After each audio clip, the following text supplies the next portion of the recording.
ravie, chers internautes, que vous soyez avec nous comme d'habitude. Merci de nous... Alors, hop, merci. Oups là, excusez-moi, un petit réglage technique. Merci de nous faire la joie d'être avec nous, que vous soyez en live ou différé, puisqu'on a remarqué que les différés ont la cote chez Maïna. Donc, comme toujours, vous le savez, Maïna est votre allié santé bien-être et médecine douce. Et c'est avec les médecines douces qu'on est aujourd'hui, puisque c'est Audrey Benga qui nous rejoint avec son concept Afro-Naturo. En effet, puisqu'elle fait de la naturopathie en lien avec les traditions africaines et tu es aussi coach. Donc, c'est vraiment une belle alliance pour voir aujourd'hui les 5 blessures de l'âme. Donc, on va commencer par te présenter, Audrey. Dis-nous, qui es-tu? Alors, bonjour à tous et merci Laura de m'avoir invitée à ce live. Je suis très contente d'être là. Très, très contente. Alors, donc, comme tu l'as dit à juste titre, je suis Audrey Benga. Donc, je suis coach naturopathe spécialisée en neurosciences et donc, j'ai fondé Afro-Naturo qui est, qui est la réunion de mes deux passions, ma passion pour l'être humain et ma passion pour l'Afrique. Alors, pour l'être humain, pourquoi? Parce que je trouve que chaque personne est unique et qu'il y a tellement de trésors à découvrir dans chaque personne. Ça, c'est par rapport à l'être humain. Et par rapport à l'Afrique, c'est que c'est le berceau de l'humanité et que c'est un continent qui regorge de traditions, de savoir-faire, savoir-être, de coutumes qui ont permis à l'humanité d'arriver jusqu'à aujourd'hui et qui aujourd'hui répondent toujours aux problématiques actuelles. Donc voilà, du coup, j'accompagne des personnes vers du mieux-être pour retrouver leur authenticité, révéler leur authenticité au niveau du corps, du mental et de l'esprit. Voilà. C'est une extrêmement belle mission. Surtout pensez bien à quel point en cette période, le mental et l'esprit sont à extrêmement faire attention, vraiment en prendre soin. Donc, c'est une belle occasion pour nous de voir avec toi qu'est-ce qu'on peut faire justement pour nous ce soir quand on pense aux blessures en fait qu'on peut avoir à l'intérieur de nous. D'ailleurs, il paraît que chacun d'entre nous, nous avons au minimum 3 blessures. Donc, ça fait quand même pas mal à nettoyer. Exactement. Et puis, il faut savoir vraiment que ces blessures sont complètement irrationnelles. Complètement irrationnelles. J'avais prévu d'en parler un peu plus tard, mais je peux en parler maintenant. Il y a des personnes qui s'est rendu compte qu'elle avait une blessure et en fait, c'était pas forcément lié à ce qu'on aurait pu penser. Donc, je raconterai un peu plus tard quelle est cette blessure après les avoir présentées. À tes souhaits. Merci, j'ai coupé mon micro pour éviter que ça ne passe en live, mais merci beaucoup. Donc, vas-y à ton rythme. Justement, telle est la thématique de ce soir. Qu'est-ce que c'est pour toi les 5 blessures de l'âme? Qu'est-ce que tu peux nous dire autour des 5 blessures de l'âme? D'accord, très bien. Alors, j'y vais. Alors, les 5 blessures de l'âme ont été, présentées par Lise Bourdeau. Donc, c'est quelqu'un qui est assez connu, qui a écrit énormément de livres sur ce sujet. Et elle estime en fait que, donc, on a chacun une âme. On a chacun une âme et que, effectivement, comme tu l'as dit, chaque âme a au minimum 3 blessures. Et c'est en fait des blessures qui accompagnent toute la vie. Il faut savoir qu'un enfant, entre la conception et ses 7 ans, il enregistre des programmes. Il ne fait que enregistrer des programmes. Et après 7 ans, eh bien, c'est comme un logiciel qui tourne, qui tourne, qui tourne. Donc, il peut y avoir des antivirus, mais tout est déjà fait. C'est pour ça qu'on dit qu'il faut vraiment faire en sorte que jusqu'aux 7 ans de l'enfant, on puisse être attentif à ce que l'enfant va, à l'adulte que l'enfant va devenir. Alors, du coup, je vais présenter rapidement les 5 blessures. Qu'est-ce que c'est? Donc, il y a déjà la blessure de rejet. Ensuite, il y a la blessure d'abandon. Ensuite, il y a la blessure de honte, d'humiliation, pardon. L'humiliation. Ensuite, il y a la trahison. Et enfin, il y a l'injustice. Donc, ce sont 5 blessures. Ce sont des choses, en fait, que la plupart d'entre nous vivons. Mais ce qu'on ne sait pas, c'est que tout ça, ça a une explication, comme tout a une explication. Et c'est la raison pour laquelle, moi, j'adore l'être humain. C'est parce que tout s'explique. Tout s'explique. On est dans une société où, malheureusement, il y a beaucoup de jugements. Mais en vérité, quand on essaye de comprendre pourquoi est-ce que telle ou telle personne a agi d'une certaine manière, on arrive à avoir énormément d'informations. Et c'est l'objet du coaching. Le coaching, c'est un petit peu ça, c'est de se dire, ben voilà, on va prendre la personne où elle est, comme elle est, à un moment T, et on l'accompagne vers ce qu'elle voudrait devenir. Et encore une fois, sans jugement, on n'est pas là pour dire que c'est bien ou pas bien ce qu'elle a fait avant, mais voilà, on la prend comme elle est. Donc, du coup, ce que j'aime bien, en fait, par rapport à l'approche de Lise Bourdeau avec les 5 blessures de l'âme, c'est que ça fait vraiment le lien avec mon concept afro-naturaux. Parce qu'en fait, elle explique que ces 5 blessures sont liées, en fait, ont une répercussion au niveau du corps, au niveau du mental et au niveau de l'esprit. Donc, c'est exactement ce que moi, je propose. Parce qu'effectivement, elle s'est rendue compte qu'au niveau du corps, il va y avoir des personnes qui vont avoir soit des problématiques au niveau de l'hygiène de vie ou alors des maladies, sachant qu'on dit bien maladie, donc tout ce qui ne s'exprime pas s'imprime dans le corps. Après, au niveau du mental, on va avoir tout ce qui est en lien avec la gestion des émotions, donc tout ce qui est la colère, la peur, la tristesse, etc. Et enfin, au niveau de l'esprit et de la sérénité de l'esprit plus particulièrement, il y a tout ce qui va être au niveau de l'identité, les problématiques d'identité, les problématiques d'estime de soi et les problématiques de sens, de but de la vie. Mais dis-moi, du coup, si je comprends bien, on pourrait dire qu'à chaque fois qu'il y a une peur, il y a peut-être quelque part caché une blessure. Exactement. Il y a peut-être quelque part caché un programme inconscient qui se met en action sans qu'on y pense. Un peu comme sur le téléphone, je ne sais pas, il y a l'heure, par exemple, ou la date qui se met en route automatiquement, qui s'ajuste quand il y a des changements d'heure qui se met en place automatiquement. Et c'est de l'inconscient. Il faut savoir que le conscient traite 2000 informations par seconde et l'inconscient traite 400 milliards d'informations par seconde. Donc, c'est énorme. Donc, tout ça, en fait, il y a de quoi faire. Et c'est tout ça qui se met en automatisme. Mais du coup, ce que je vais proposer, ce que j'avais prévu dans la présentation, c'est qu'à la fin, je vais faire participer les personnes pour qu'elles essayent de découvrir quelles blessures elles ont peut-être transportées avec elles jusqu'aujourd'hui. Donc ça va pouvoir les aider. Eh bien, chers internautes, n'hésitez pas dans vos commentaires à participer du coup à ce live, comme l'invite Audrey, et à donc mettre dans les commentaires les blessures que vous repérez comme étant vôtres. Voilà, c'est ça. Déjà, s'ils les connaissent. Et puis après, quand on fera le quiz un peu plus tard dans le live, ils pourront prendre des notes. Et puis, à la fin, on verra ce qu'il en est. Voilà. Est-ce que tu as des questions ou est-ce que je continue? Alors, mes questions, oui, j'ai toujours des questions. Tu parlais d'identité. J'ai fait exprès de mettre un de mes mentors derrière moi parce que l'identité, c'est quelque chose qui m'a beaucoup questionné.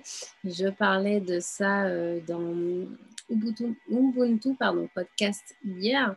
D'ailleurs, j'ai hâte qu'on puisse publier ça.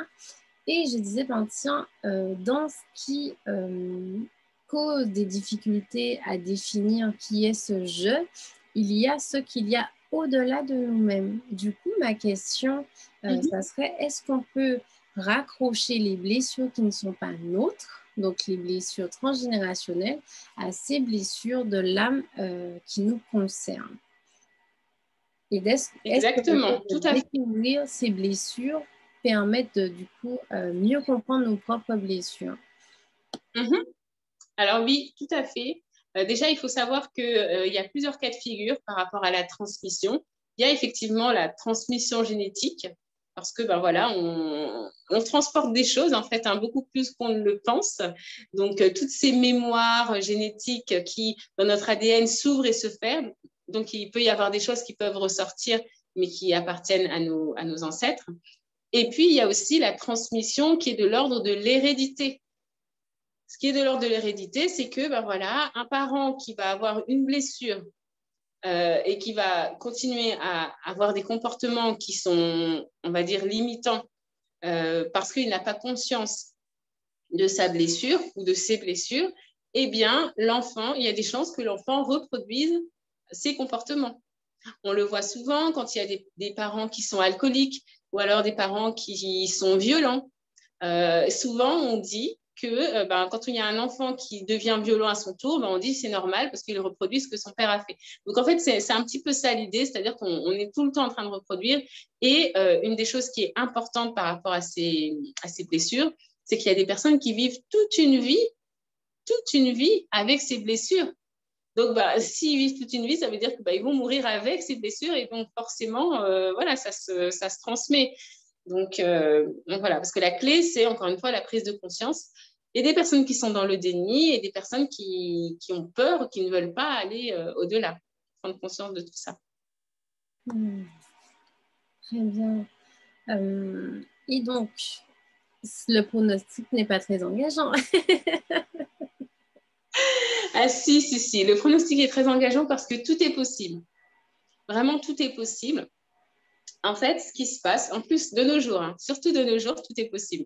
Ce qui se passe, c'est que on va dire depuis le dernier siècle, il y a eu pas mal d'éléments, pas mal d'événements. C'est-à-dire qu'il y a eu des guerres, il y a eu la fin de l'esclavage, etc. Et du coup, les gens n'ont pas forcément eu le temps de réfléchir à tout ça et de se rendre compte de tout ça. Donc, des prises de conscience, il y en avait, mais beaucoup moins. C'est-à-dire qu'il y en avait, par exemple, quand il y avait une maladie. On tombe malade et puis voilà, on prend le temps et on se dit, mince, qu'est-ce qui se passe? Pourquoi je suis malade? Quelque part, on a le temps, a priori, hein, quand on est alité, on a le temps de réfléchir sur soi et peut-être de prendre conscience de certaines choses. Il va y avoir aussi des décès ou des événements, des accidents de la vie qui vont faire que voilà, on va prendre conscience de certaines choses et donc on va pouvoir travailler dessus. Puisque, encore une fois, la clé, c'est vraiment la prise de conscience. Aujourd'hui, on est dans une époque où on a plus de l'opportunité, je veux dire, l'opportunité de prendre conscience de plein de choses. C'est pour ça que le développement personnel, c'est de notre ère, c'est de notre époque. Et donc, on a la possibilité de soi-même voir ces blessures sans passer par des épreuves de la vie éprouvantes. Donc, c'est ça qui est intéressant.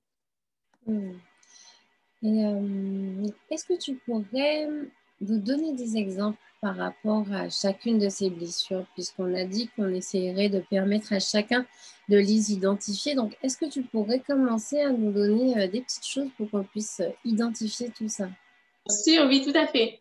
Alors, déjà, par rapport à justement cette idée que je voulais,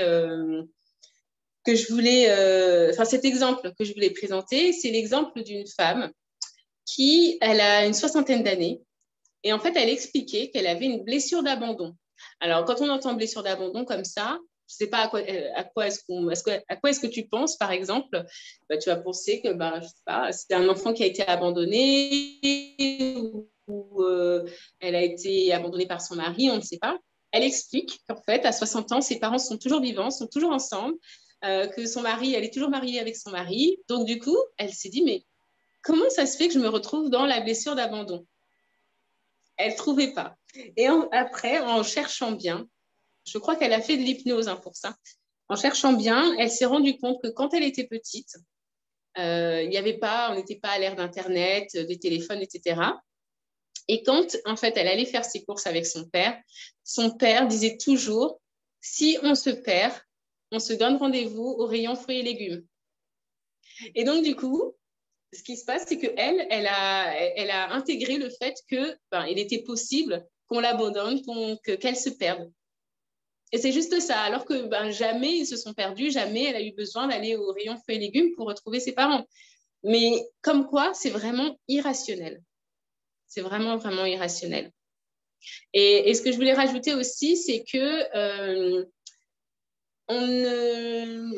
j'ai remarqué, hein, encore une fois, ça fait partie de ce que j'ai observé, que les parents étaient beaucoup plus focalisés sur eux que sur leurs enfants. Alors, je m'explique.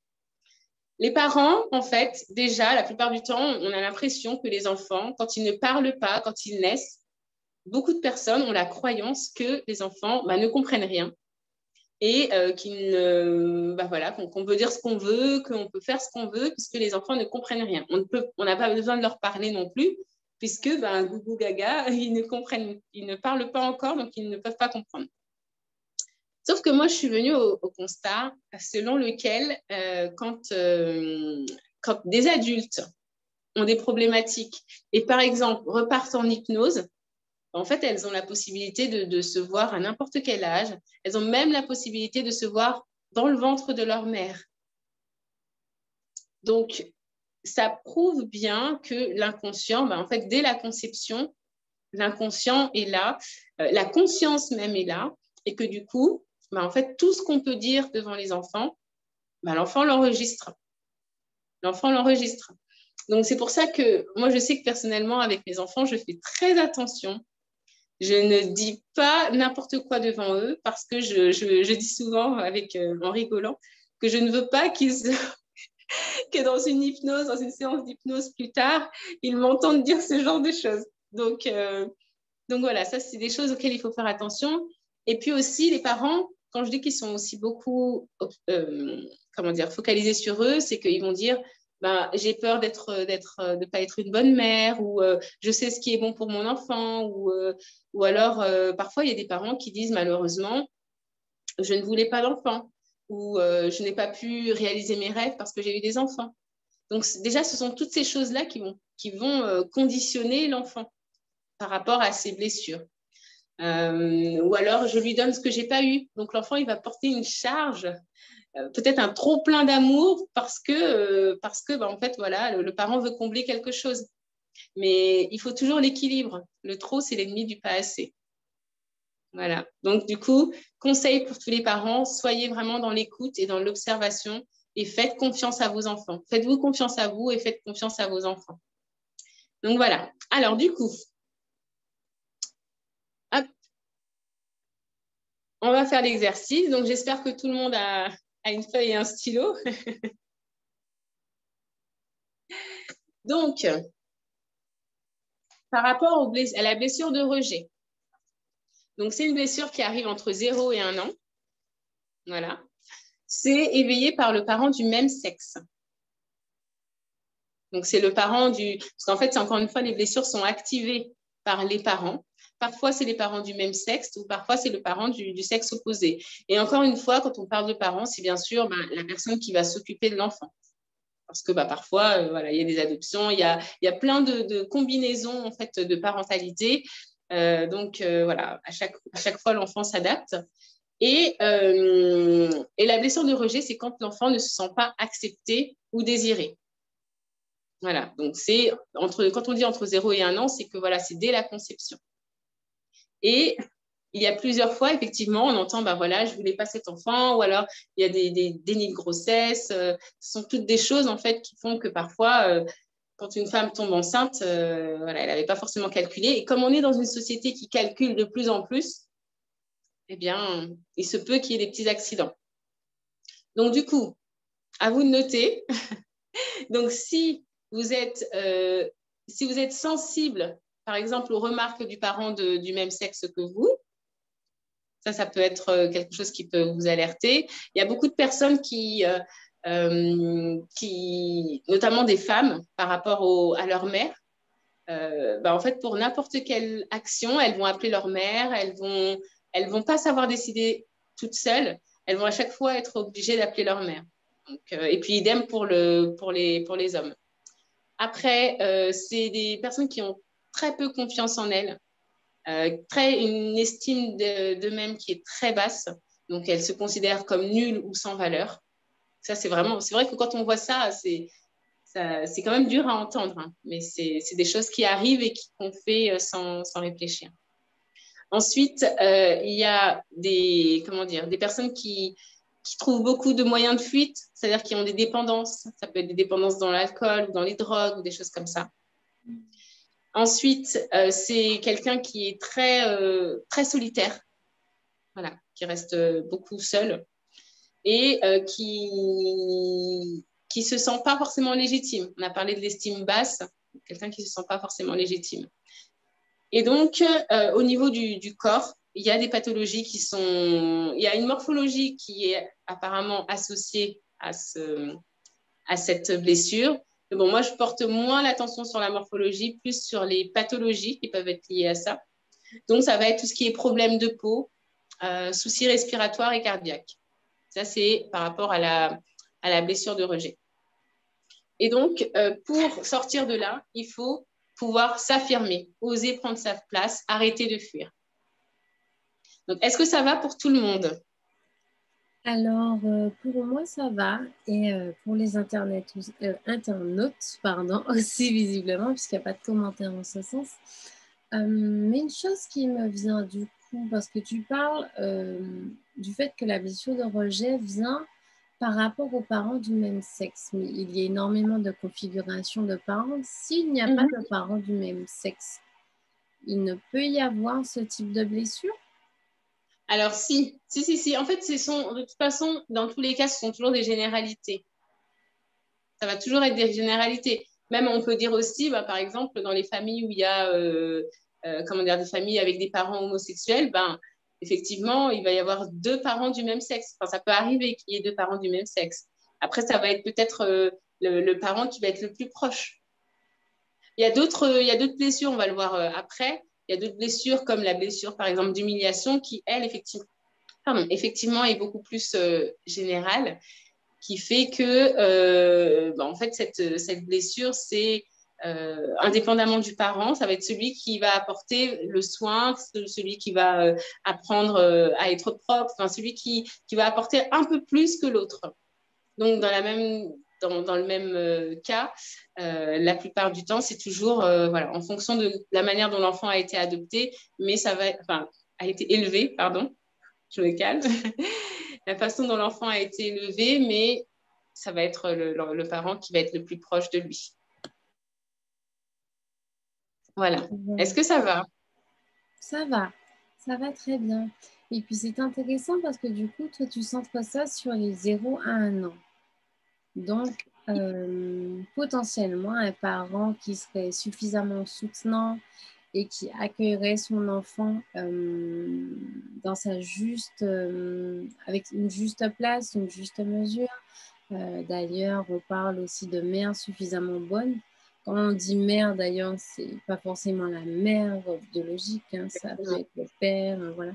Donc, avec ce positionnement suffisamment juste, suffisamment d'amour, pas trop, donc potentiellement, on peut permettre à quelqu'un de ne pas souffrir de cette blessure-là, à son enfant, en tout cas, de ne pas souffrir de cette blessure-là.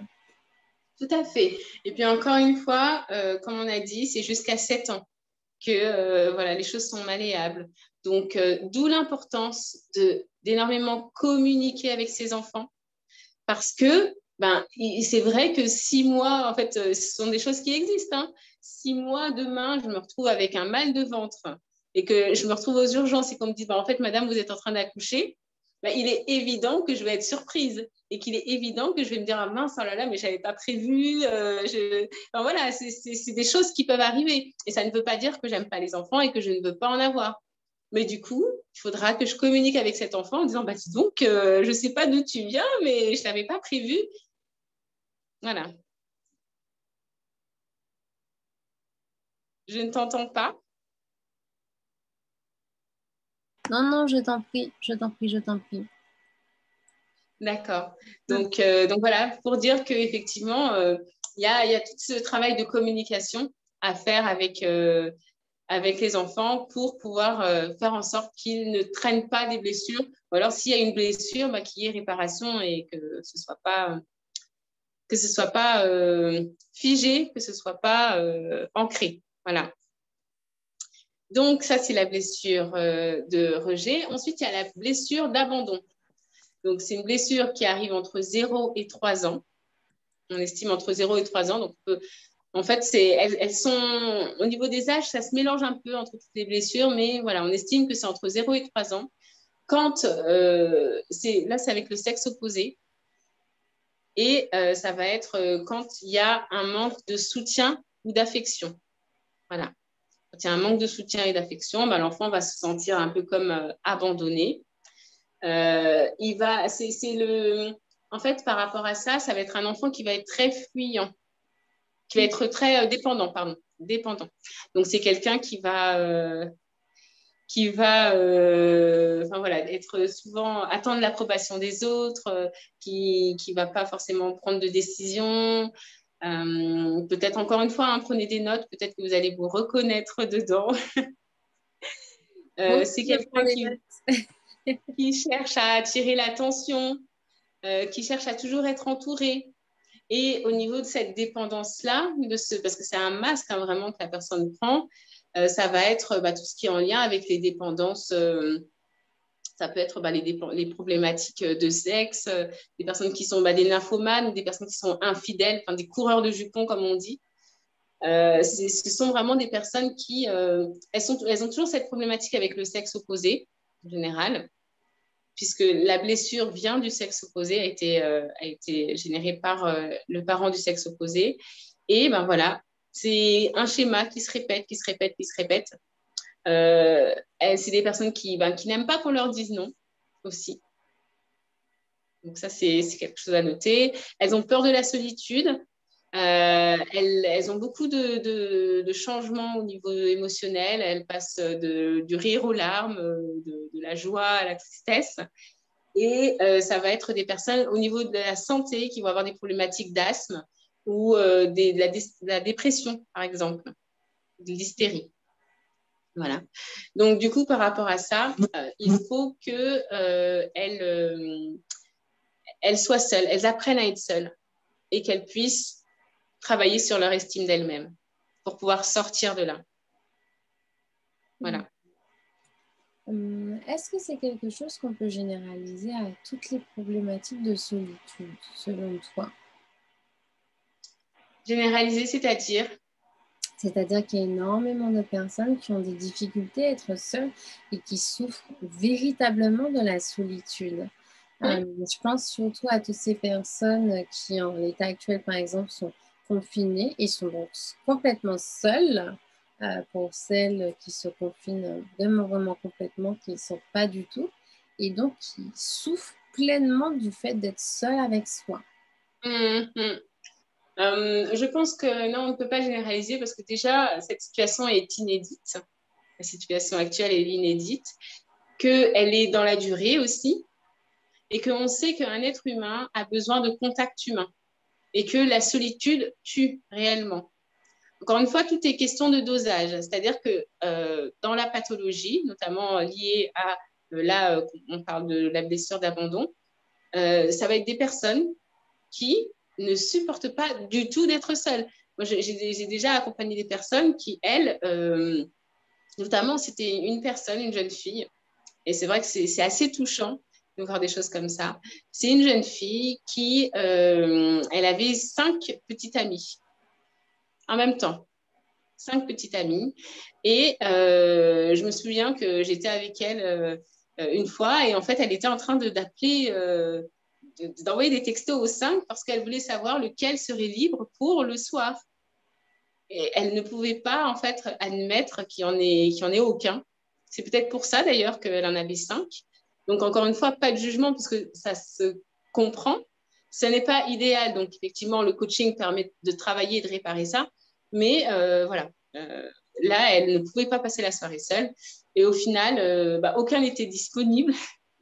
Aucun n'était disponible. Donc, du coup, elle s'est dit, je vais m'acheter un pack de bière et puis je vais rentrer chez moi. Donc voilà, ce sont des choses qui existent. Et être seul, c'est pas drôle, même pour les personnes qui n'ont pas de problématique. Donc voilà pourquoi on ne peut pas forcément généraliser, mais encore une fois, être un professionnel de santé, comme toi, Laura, ça permet de déceler là où il y a déséquilibre. C'est vraiment ça. En sachant Voilà. que en parlant de la psychologie, on vise à ce que ça puisse être agréable aussi d'être seul. Parce que tu as dit, être seul, c'est pas drôle. Eh bien, ça peut le devenir. Ça dépend vraiment du rapport à soi. Tout à fait, exactement. Oui. J'imagine que tu dois aimer être seule. Et Parce bien, oui, qu'effectivement, moi, quand quelqu'un d'autre. j'explique les 5 piliers de santé, Oui, je t'en prie. On a parlé, il y a eu un petit décalage, excuse-moi. d'accord. Donc, je t'écoute. Ah non, je disais que je suis quelqu'un de très sociable comme chacun d'entre nous, mais j'apprécie les moments solitaires. Pas les moments de solitude, mais les moments solitaires. Tout à fait, oui. Moi, je te rejoins complètement. Et c'est vrai que dans la naturopathie, je parle beaucoup des 5 piliers de santé. Et le dernier pilier, qui est la reconnexion à soi, la sérénité de l'esprit, elle demande, certes, de passer du bon temps avec les gens qu'on aime, mais elle demande aussi de savoir se retrouver seul pour pouvoir notamment méditer et avoir la lucidité pour pouvoir avoir l'action qui va bien pour la suite. Voilà, donc effectivement, la solitude, c'est bien. C'est bien aussi, mais il faut savoir le doser. Voilà. Alors, je passe à la troisième blessure, si ça va à tout le monde, s'il n'y a pas de questions. Donc, la troisième blessure, c'est la blessure d'humiliation. On n'a pas de questions. D'accord. La blessure d'humiliation. Donc, c'est une blessure qui est généralement, qui arrive généralement entre 1 et 3 ans et donc qui est générée, donc indépendamment du parent, par vraiment celui qui a le plus de proximité avec l'enfant. Donc, celui qui va peut-être lui apprendre la propreté, qui va lui changer les couches plus souvent. Ça dépend des parents. Ça peut être effectivement le papa ou la maman, indépendamment. Et donc, du coup, l'enfant, c'est un enfant qui va se sentir rabaissé, critiqué et qui va se sentir comparé. Donc, c'est ça qui va entraîner la blessure d'humiliation. Et par rapport à ça, le masque de la personne en fait qui est dans cette blessure, c'est le masque du masochiste. Alors ça, là, on passe à quelque chose quand même voilà, qui est assez important, en fait, qui demande assez qu'on s'attarde dessus parce que certaines personnes peuvent comprendre énormément à travers ça. Il va y avoir des personnes qui sont, en fait, qui cherchent à plaire, mais qui ne sont pas forcément sincères, qui sont dans un jeu, en fait, de séduction. C'est des personnes qui vont, voilà, pas forcément être vraies parce qu'elles jouent un rôle, en fait. Elles jouent un rôle. Elles sont très serviables, elles font passer les autres en premier. Ce sont des personnes qui d'apparence, en fait, elles sont hyper, en fait, elles se dévalorisent beaucoup. Mais ça, on ne le voit pas. Justement, dans l'apparence, on a l'impression qu'elles sont très sûres d'elles, etc., parce qu'elles ont ce masque-là. Mais en vérité, derrière ça, elles se dévalorisent énormément. Elles n'ont pas confiance en elles et elles sont hypersensibles. C'est surtout ça. Et c'est là, en fait, que nous, en tant que thérapeutes, quand on a conscience de ça, on ne peut pas être dans le jugement. Parce que voir une personne qui a un comportement masochiste et savoir que c'est une personne qui est en vérité hypersensible, enfin, moi, quand je sais ça, je me dis, ah ouais, il va y avoir du travail. Enfin, c'est cool, on va pouvoir s'amuser, entre guillemets, hein, s'amuser dans le sens où je vais vraiment aider cette personne à avoir une prise de conscience et à pouvoir vraiment, comment dire, prendre conscience que ces comportements ne lui servent pas et le changer. Parce que c'est ça, le coaching, c'est vraiment accompagner la personne, guider la personne. C'est la personne qui prend conscience elle-même. C'est la personne qui décide de changer. Si la personne n'est pas prête, ce que j'ai souvent en fait dans l'accompagnement, si la personne n'est pas prête, je vais à son rythme. Donc ça c'est important de le dire parce que bah, voilà, on a tous un chemin de vie, on a tous des choses à travailler mais on a aussi ce devoir en tant que thérapeute de jauger le degré comment dire, de réceptivité de la personne par rapport au travail qu'elle pourrait avoir à faire. Voilà. Donc, je continue. Souvent, ce sont des personnes, en fait, qui ont des problématiques de dos ou des problématiques qui sont respiratoires. Et voilà, ce sont des gens qui comment dire, des personnes qui sont souvent en surpoids, qui portent beaucoup de choses, en fait. Moi, souvent, quand j'entends quelqu'un qui est en surpoids, je dis, en fait, c'est sûrement que tu portes des choses qui ne sont pas à toi, en fait. Donc, ça aussi, c'est intéressant de voir parce que pour toutes les personnes qui veulent perdre du poids, elles devraient se pencher sur les blessures de l'âme parce que ça va leur permettre peut-être de trouver la solution à leurs problématiques au lieu de faire des régimes. Il y a beaucoup de personnes moi, que j'accompagne personnellement et qui me disent, en fait, les régimes, c'est l'histoire de ma vie. J'ai 30 ans, je fais des régimes depuis que j'ai 10 ans. Et ça fait mal au cœur parce que, voilà, il faut peut-être faire des choses différentes pour avoir un résultat différent. Voilà. Et encore une fois, ce qui va les sauver dans la prise de conscience, c'est d'avoir conscience de la honte. En fait, expérimenter la honte. Parce que tout ce que j'ai expliqué par rapport au comportement des personnes qui sont dans cette problématique du rejet, en fait, comment dire, de la blessure d'humiliation, ça va être en fait des personnes qui ont peur d'avoir honte, qui ont peur d'être, parce qu'elles ont tellement eu honte avec leurs parents qu'elles ont peur de revivre ça encore. Et il va falloir qu'elles se déchargent et qu'elles arrêtent de prendre les choses sur elles. Qu'elles arrivent à dire, voilà, je garde ce qui m'appartient et je laisse ce qui ne m'appartient pas. Voilà. Est-ce que tu as des questions? Oui, ce qui me vient, c'est que finalement, quelque part, au fil des blessures qu'on est en train de voir, c'est toujours dans le regard de l'autre que se crée quelque chose, ou en tout cas dans l'interprétation que l'on a du regard de l'autre. Et du coup, du côté de l'humiliation, ce qui me vient, c'est que bien, on peut se sentir humilié de quelque chose qui relève des représentations que l'on en a, pas forcément de ce que le parent, quel que soit son sexe, a voulu faire, l'intention qui a été posée, c'est vraiment l'interprétation que l'enfant en a qui crée cette blessure-là. Exactement. C'est pour ça que j'ai donné tout à l'heure cet exemple de cette fille, là, cette petite fille, qui, en fait, s'est créée dans son inconscient. Donc, c'est encore une fois, c'est irrationnel. Elle s'est créée, en fait, une blessure d'abandon parce que, en fait, elle a cru qu'un jour, son père la laisserait au rayon fruits et légumes d'un magasin, alors qu'il lui a juste dit de rester là, de revenir là si jamais il se perdait. Et c'est pour ça, encore une fois, l'importance de la communication avec les enfants. Moi, souvent, mes enfants, surtout quand ils étaient tout bébés, je leur disais, mais chaque soir, ça, j'avais entendu une psychologue qui m'avait dit de faire ça, de dire ça à mes enfants. Chaque soir, je leur dis, tout va bien. Je leur explique que tout va bien, que même s'il y a des problématiques, des tracasseries, ça m'appartient et ça ne leur appartient pas. Et qu'ils ne sont pas responsables de ça, en fait.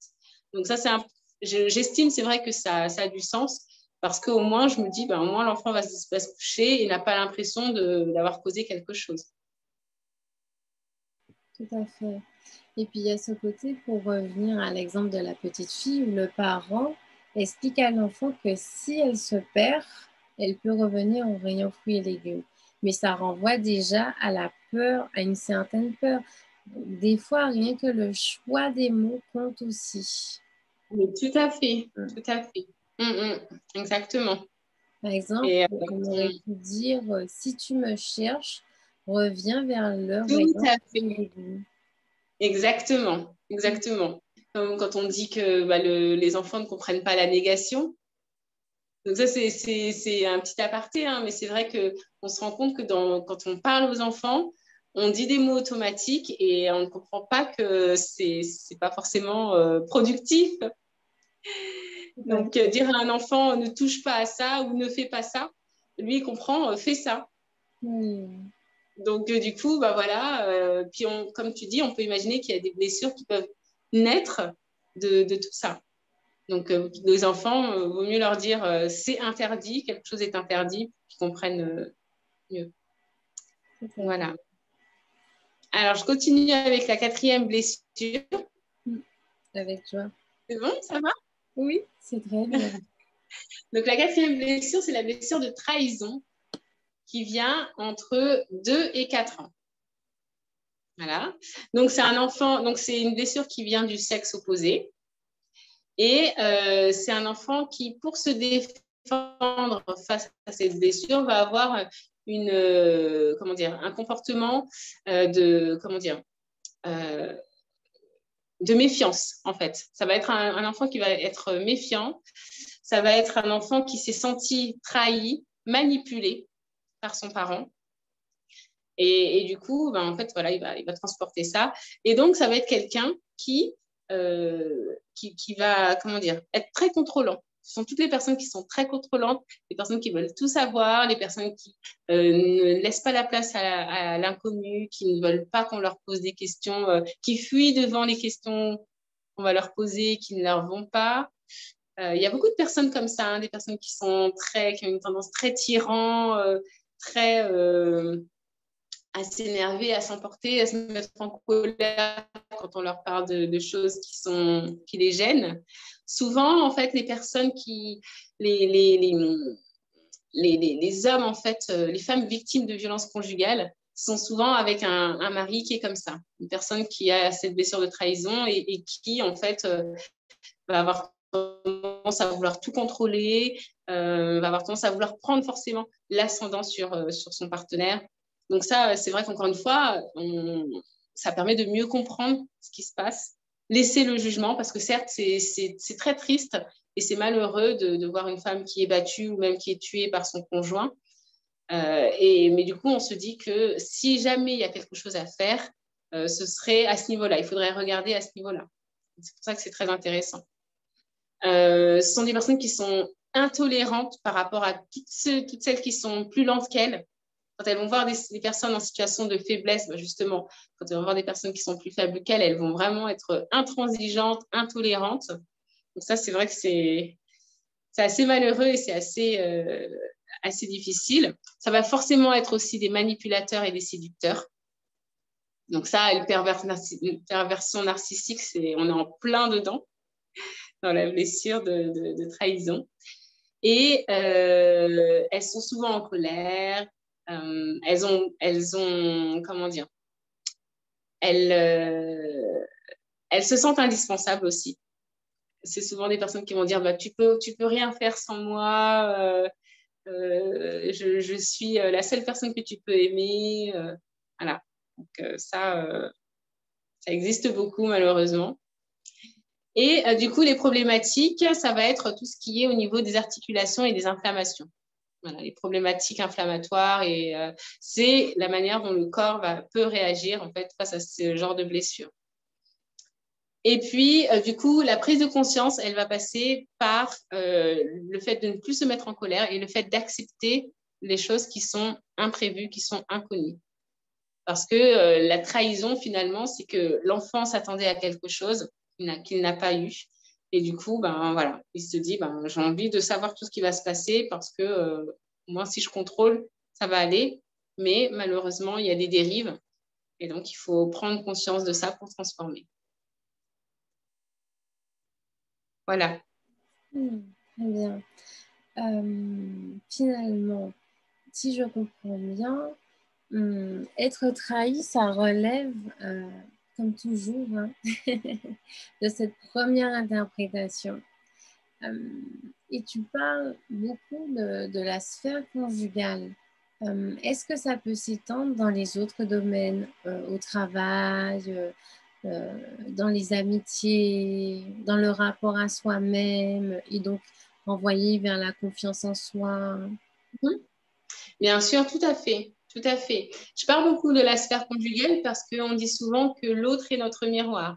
Et moi, j'ai tendance à dire aussi que le partenaire amoureux, c'est je dis que la manière dont tu aimes ton partenaire amoureux, ça reflète la manière dont tu t'aimes toi. Ça, c'est quelque chose que j'ai remarqué. En fait, c'est peut-être une théorie, mais en tout cas, j'ai l'impression que plus j'observe et plus je me rends compte de ça. Et du coup, c'est notre premier cercle. Tu vois, c'est notre premier cercle. C'est la personne avec qui on est censé passer pas mal de temps. Mais effectivement, tout cela s'étend avec les amis parfois. Ça s'étend aussi au travail, beaucoup au travail, parce que les pervers narcissiques, il y en a aussi beaucoup dans le milieu professionnel. Et du coup, en fait, voilà, il faut vraiment faire attention à tout ça parce que faut savoir que tous les êtres humains, on est là, encore une fois, comme on disait, on a minimum 3 blessures chacun. Donc, il peut y avoir un petit peu de chacun, de chaque blessure dans chacun. Donc, effectivement, c'est valable pour tout le monde. Tous les gens qu'on va rencontrer sont susceptibles de transporter ces 3 blessures et dont celle de trahison dont on vient juste de parler. D'ailleurs, ça serait peut-être une question à te poser après la dernière blessure, mais je la pose quand même. En entendant tout ça, je me dis, oh là là, pauvre de mes enfants. Qu'est-ce que tu pourrais conseiller à un parent qui t'écouterait comme moi et qui se dirait, mais mince, mais qu'est-ce que je peux faire en fait pour aider mon enfant? Si la personne voit des choses qui lui rappellent un petit peu le comportement de son enfant, par exemple, qu'est-ce qu'elle pourrait faire en fait pour éviter ces blessures de rejet, d'abandon, d'humiliation, de trahison? Bah, par rapport à ça, déjà, encore une fois, s'observer, tu vois. Première étape, c'est vraiment s'observer. Parce que, en fait, finalement, comme je disais, pour sortir de là, il faut prendre conscience, accepter. Ça, c'est pas donné à tout le monde, accepter. Et puis après, décider de changer. Donc déjà, le fait de prendre en compte ça, ça va nous permettre, dans la prise de conscience, de voir peut-être des comportements que l'on a et qui pourraient avoir une conséquence sur notre enfant. La deuxième chose, c'est aussi observer son enfant pour voir, ah bah tiens, c'est un enfant qui est très fuyant ou c'est un enfant qui ne prend pas d'initiative, qui est toujours en train de me demander comment faire pour telle ou telle chose. Donc, ah, peut-être qu'il y a quelque chose qui fait que c'est en lien avec ça. Et moi, je l'utilise beaucoup en consultation. Quand je fais du coaching, bah, en fait, je demande par rapport à ce que la personne va me dire, je vais essayer de creuser un peu et lui dire, bah, tiens, quel était ton rapport avec ta maman ou comment est-ce que tu fais avec tes enfants?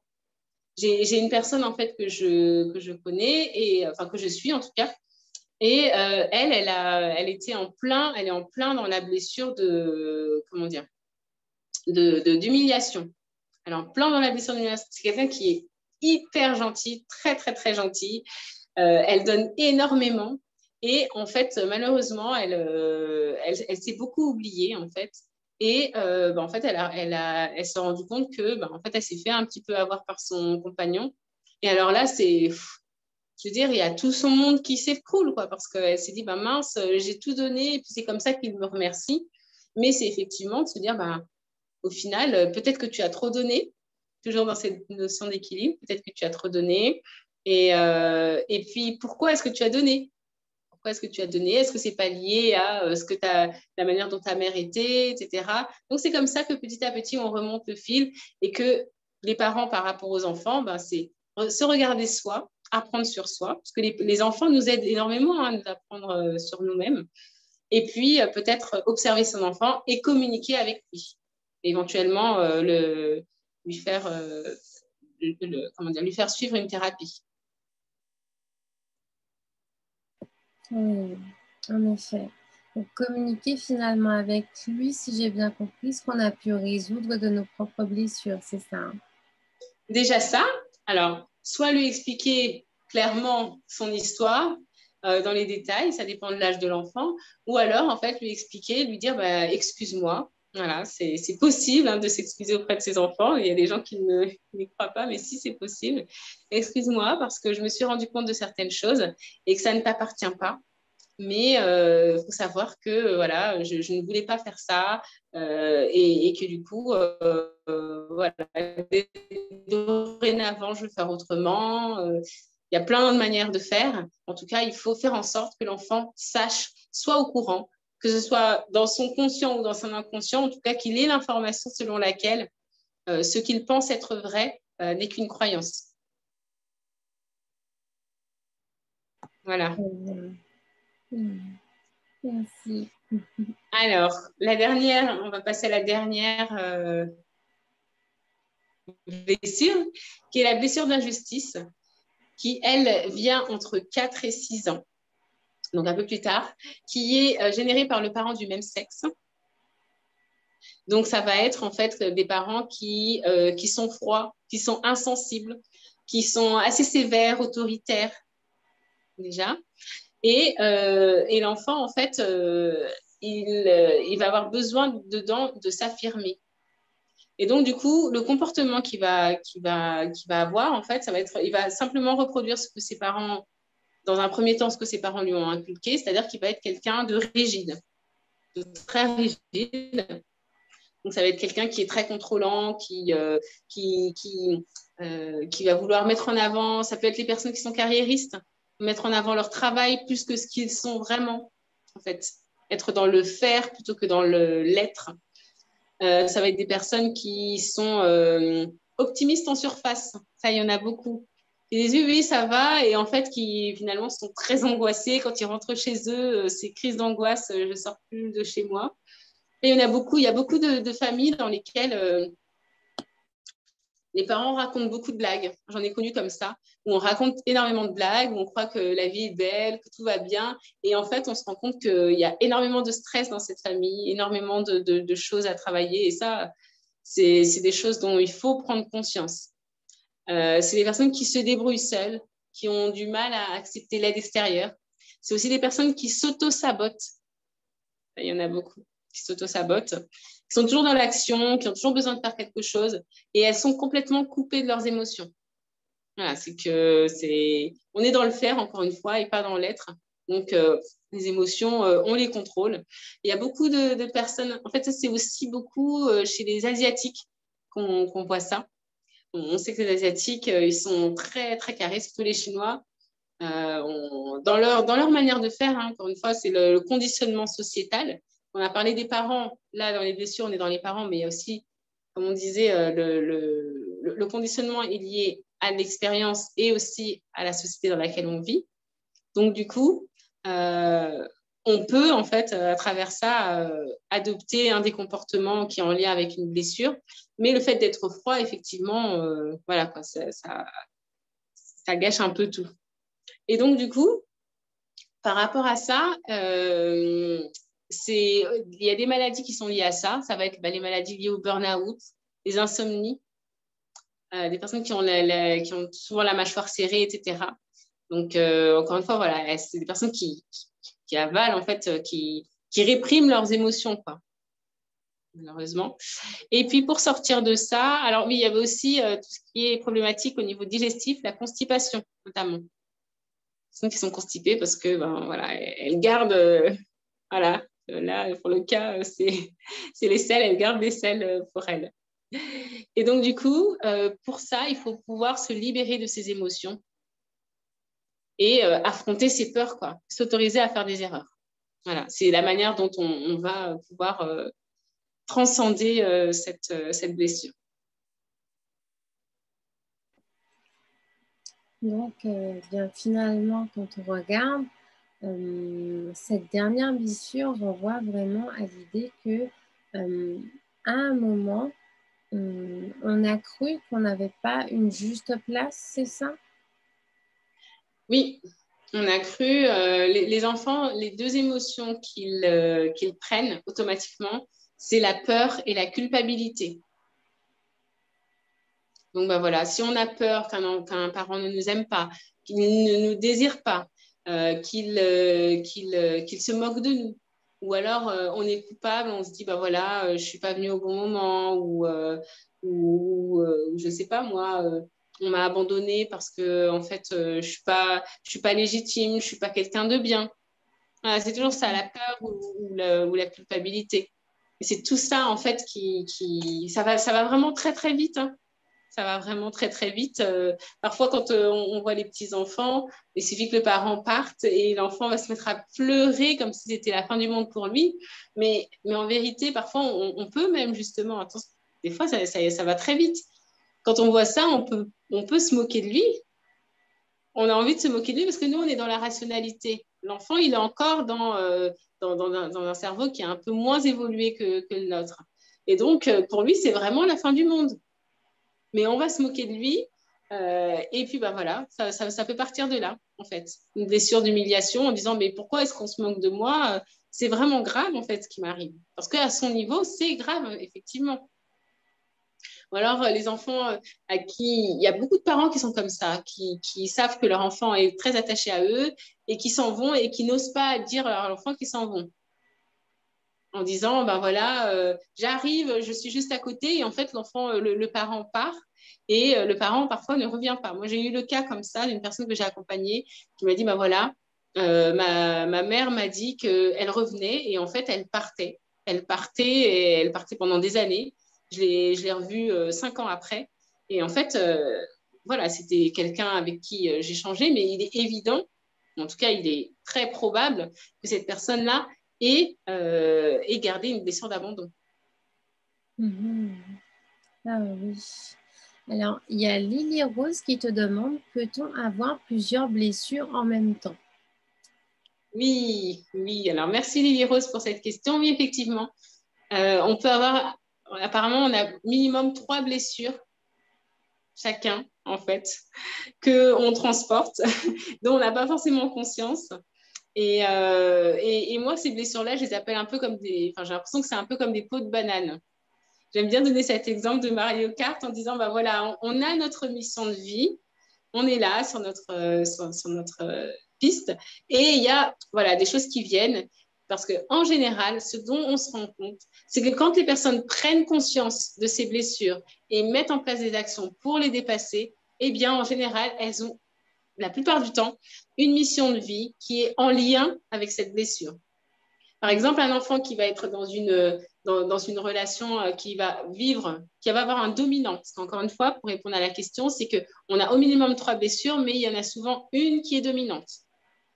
Et un enfant qui va avoir une blessure d'humiliation qui est dominante, qui est très forte, parce qu'elle a été jugée, parce qu'elle a été critiquée par ses parents, parce qu'elle a grandi dans un environnement où on se moquait beaucoup des gens, bah, ça va être quelqu'un qui, par exemple, peut devenir coach. Parce qu'elle va se dire, bah, moi, je ne veux pas juger, moi, je veux accompagner les gens, moi, je veux guérir, je vais aider les gens à guérir. Donc, souvent, c'est pour ça que je parlais de peau de banane, parce que c'est souvent des étapes de la vie qui permettent de renforcer, quand elles font partie d'un processus, hein, bien sûr, qui permettent de renforcer la mission de vie et vraiment d'aller de façon plus sûre et plus sereine vers son objectif de vie. Merci pour cette question, Lily Rose. C'est un très bon réponse.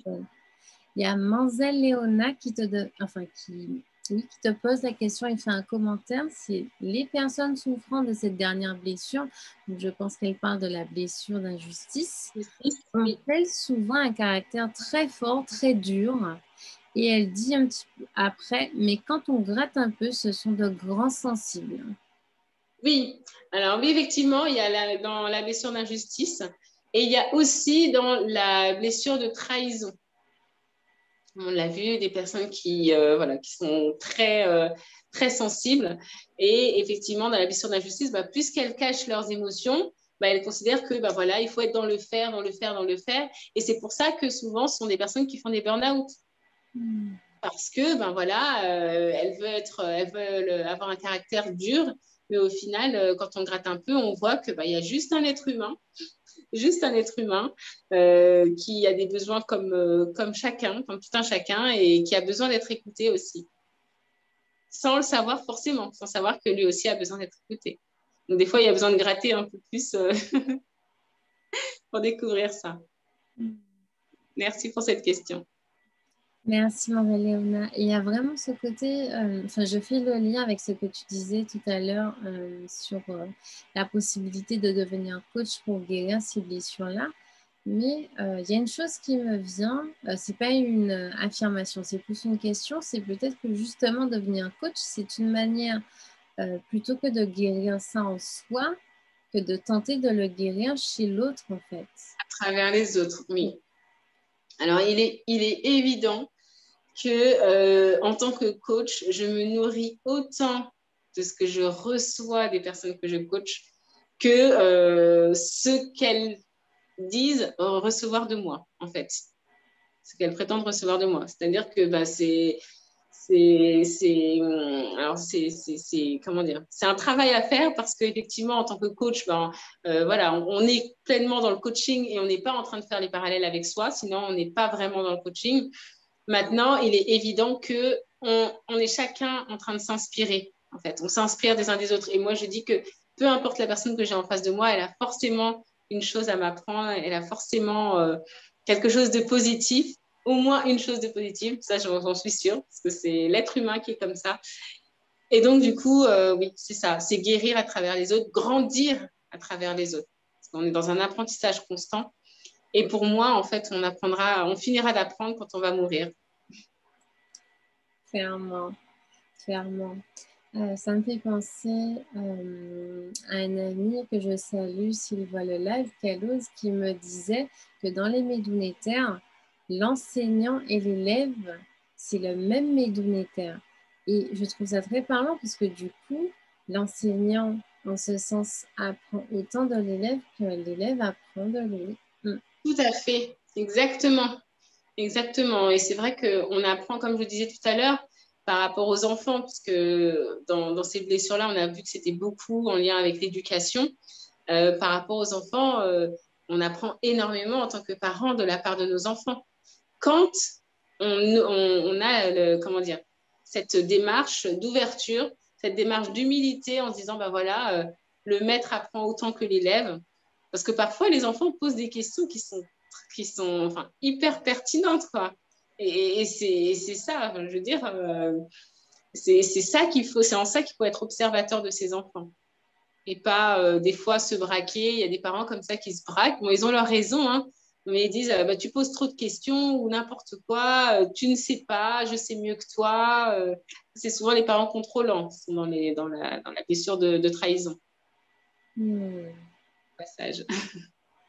Et maintenant qu'on sait tout ça, même si tu essaies de nous donner des petits tips à chaque fois, mais qu'est-ce qu'on pourrait dire bien à quelqu'un justement qui repérerait ses blessures à l'intérieur de lui? Qu'est-ce qu'on pourrait dire à cette personne? Quel est le premier pas que cette personne pourrait faire dès maintenant en voyant ce live pour tenter de travailler dessus et de prendre soin de ses blessures? Alors, ce serait effectivement mettre l'accent peut-être sur ce que la personne recherche, sur la manière dont la personne pourrait, comment dire, quelque part essayer de réparer la blessure. Par exemple, je ne sais pas, par rapport à une blessure de trahison, dire, ben, en fait, tu n'as pas besoin de chercher à tout contrôler, tu n'as pas besoin, rassure-toi, tout va bien, je ne te trahirai pas. Travailler sur la confiance, parce que c'est vrai que souvent, c'est des personnes qui disent, ben, voilà, elles n'ont pas confiance. Se dire, ben, ça va bien se passer, rassure-toi, tout va bien. Ou c'est beaucoup des personnes qui sont parano aussi, donc leur dire, essayer de tout faire pour qu'elles puissent, qu'elles puissent aller mieux, en fait, par rapport à leur comportement, par rapport à ce qu'on voit, parce qu'encore une fois, chacun a un comportement qui est différent, mais de se dire, ben, les autres aussi ont de l'importance. Essayer d'apprendre comme ça, essayer de lui dire, ben voilà, les autres aussi ont de l'importance. Après, je peux, pour chaque, si tu veux, pour chaque blessure, je peux donner un tips. Comme tu On le peut faire ça? On fait ça, on va faire ça. Alors, que j'avais bien tout noté pour être sûre de rien oublier. Donc, je vais lire mes notes. Donc, par rapport à la blessure de rejet, puisque le masque associé à cette blessure, c'est le masque du fuyant, de la personne qui fuit. Donc, ça va être n'aie pas peur de prendre ta place, n'aie pas peur de t'affirmer. C'est ça, tu es importante. des choses comme ça pour valoriser la personne et qu'elle puisse en elle guérir un petit peu ses blessures. Hein. Comme on mettrait un pansement sur... non, on mettrait une crème pour que ça cicatrise parce que le pansement, c'est provisoire. Ensuite, par rapport à la blessure d'abandon, ce serait tu as de la valeur. Travailler sur l'estime de soi. Tu as de la valeur, tu es importante, tu es belle. Parce que c'est l'estime de soi, c'est l'image de soi, l'amour de soi et la confiance en soi. Donc, se dire, c'est toute seule, tout seul, tu peux faire de grandes choses. Tu n'as pas besoin à chaque fois d'être entouré. Tu as besoin, tu peux aussi, si tu es tout seul, ça va bien se passer. Des choses comme ça. Par rapport à, comment dire, oui, enfin voilà, l'image de soi, encore une fois, c'est je t'aime bien, je trouve que tu es jolie, faire des compliments à la personne pour que la personne gagne en estime de soi. Après, par rapport à la blessure d'humiliation, c'est de se dire ne prends pas pour toi ce qui ne t'appartient pas. Ou alors, regarde, là, je trouve que tu en fais un petit peu trop, ou là, tu devrais faire ça différemment. C'est un petit peu ça, ou c'est pas grave comment dire, apprendre, même aux enfants, ou alors à la personne qui est en face, à faire face à la réalité. Parce que parfois, c'est des personnes qui peuvent être dans le mensonge, mentir facilement parce qu'elles n'ont pas envie d'avoir honte d'une situation. Donc, dire, ben voilà, même si tu as cassé un verre et que tu as honte parce que c'est un verre de valeur, bah, c'est pas grave, c'est que du matériel ou c'est pas pour ça que tu seras une mauvaise personne. Voilà, c'est vraiment rassurer, encore une fois, toujours et mettre la personne face à la réalité. Ensuite, par rapport à la blessure de trahison, c'est apprendre à la personne à faire en sorte de ne plus se mettre en colère. Sachant que la colère, c'est une émotion qu'on ressent quand on n'est pas respecté, c'est peut-être voir, essayer d'apprendre un peu plus sur la personne, voir ce qui pour elle correspond au respect. C'est-à-dire, voilà, c'est une personne qui n'aime pas qu'on lui parle comme ci, comme ça, faire en sorte de lui faire passer son message sans employer les mots qui peuvent l'énerver. Faire en sorte qu'il ne se mette plus en colère. Faire en sorte aussi qu'il accepte l'imprévu.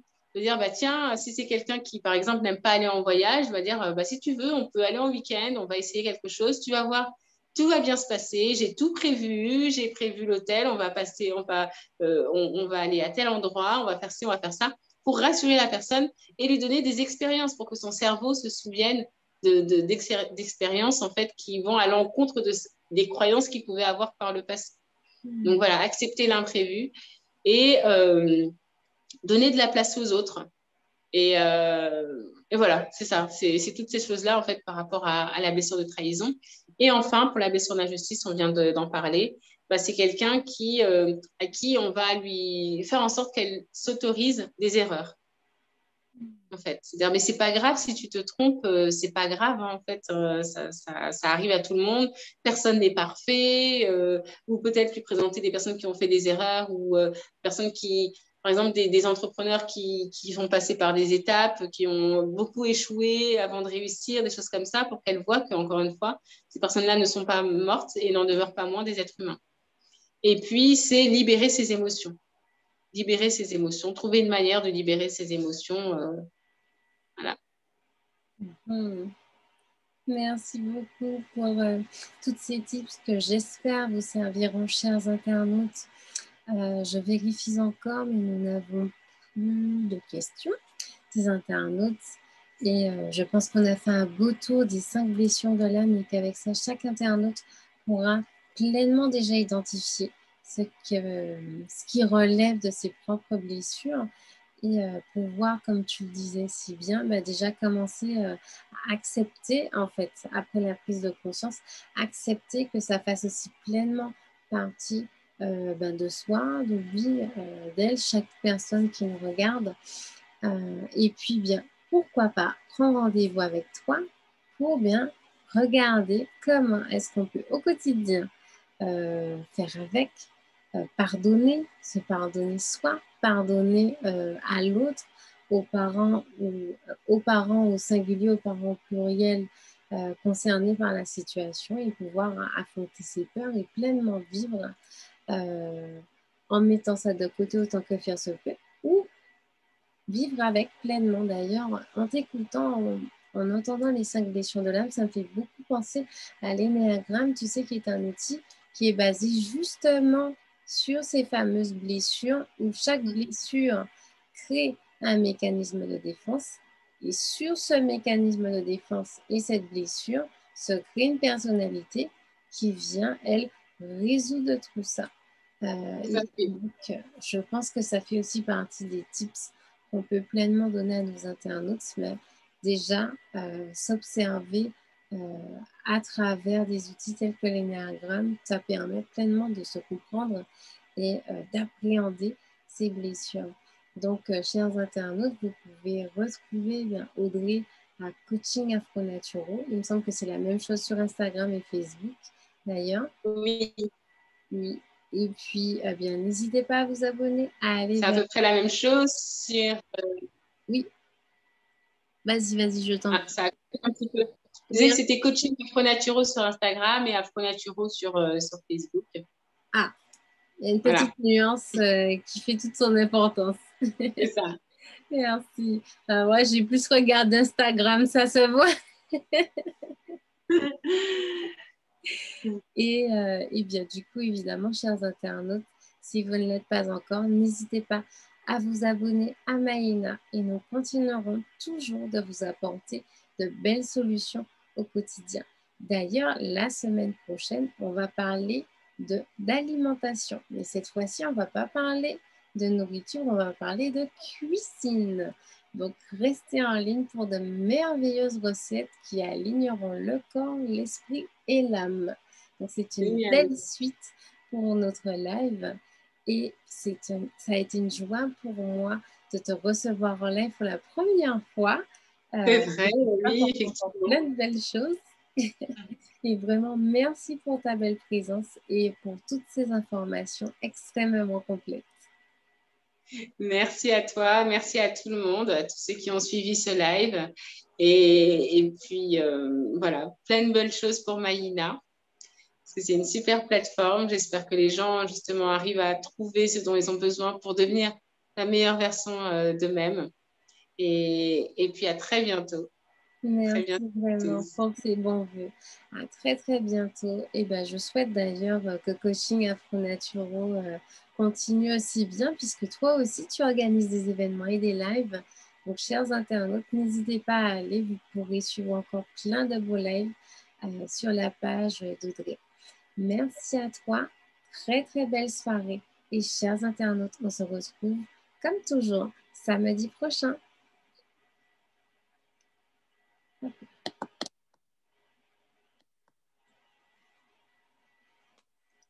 Juste une seconde.